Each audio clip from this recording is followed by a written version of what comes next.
Il ministro e il governatore. Di mezzo un territorio veneto in cui il 18% dei comuni è a forte rischio idrogeologico, in cui le ferite si curano dalla montagna, San Vito, alla pianura, Riviera del Brenta, passando per le colline, Refrontolo. Cosa hai detto di Refrontolo? Ma non c'è la dichiarazione, perché ci siamo accordati con la protezione civile nazionale, se vuoi un micro evento, di mettere assieme un po' di eventi.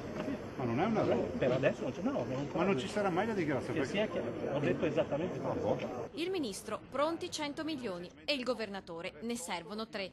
In mezzo, famiglie e territori ancora a bocca asciutta, come nel Trevigiano, e a un anno di distanza.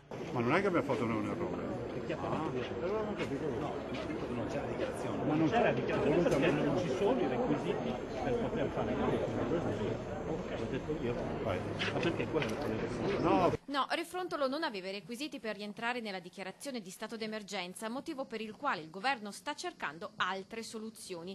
È che su Refrontolo, nel primo anniversario della tragedia, i cronisti incalzano. Refrontolo non c'è, vuole dire che la Regione ha ritenuto che ci fossero nella Regione Veneto emergenze più forti di Refrontolo, che hanno anche un'incidenza sulla popolazione, un pericolo sulla popolazione più forte di Refrontolo. Ma appurato che la Regione non ha sbagliato, si può andare avanti e superare l'imbarazzo istituzionale e superare il siparietto. La Regione sapeva benissimo che in base alla legge, ce lo ha detto il Governo, Refrontolo non aveva i requisiti per richiesta di stato di calamità e quindi si è deciso assieme alla protezione civile di mettere assieme più eventi. Qui cosa stiamo facendo? La stessa procedura di Refrontolo. Non si dichiara lo stato di emergenza su una frana solo perché non c'è il requisito, ma lo si farà per più eventi. Refrontolo non ha ancora ricevuto nulla e non potrà attingere a quei 100 milioni in arrivo perché non compariva nella lista delle priorità infrastrutturali segnalate dalla Regione e redatta prima di quel 2 agosto 2014. Io spero che la Regione